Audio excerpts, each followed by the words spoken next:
Ipaspas ko ang isa ka binuhat nga mo'y nagtunggap sa akong kasing-kasing ug ugma ug pagmahal. Kay hantod karon siya pang nagtugib sa akong dughan. Kay ang mga lama sa kagahapon nagbilin man ug duha kalinalang nga tua kaniya nga miuban sa pagkalikod uban sa pagpanganlabay sa panahon. Gikasakit ko ug akong gikaguol ang kapait ngano ug ngano pang nahitabo kini sa among duha ka gugma. Nga untang malig-on naman ang among paghaluna sa among duha ka tagsa-tagsa nga pagmahal. Apan ibawi kini sa kapalaran ang kasakit lang sa akong dughan.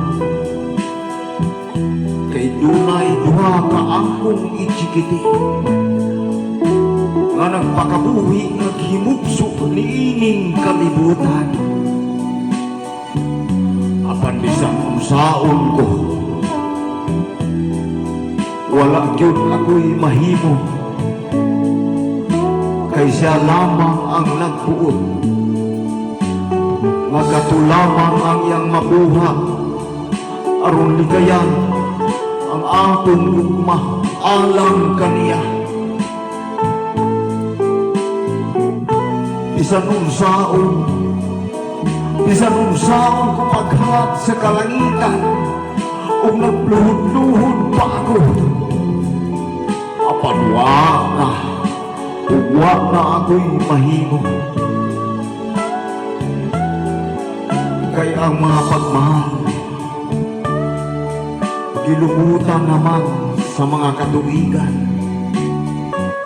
ug aduna nay nangyari nga mga panahon nga dili unta angay kanamong duha. Kay sa kahilakman sa panahon ang gugma mubati mangyod ug pagmahal sa matag isa kanamo. Apan sa pagpanlabay sa panahon alamon ko na lang nga usa lamang kini kadamgo nga ugma damlang aduna pa'y mga pagmahal nga moabot kanako.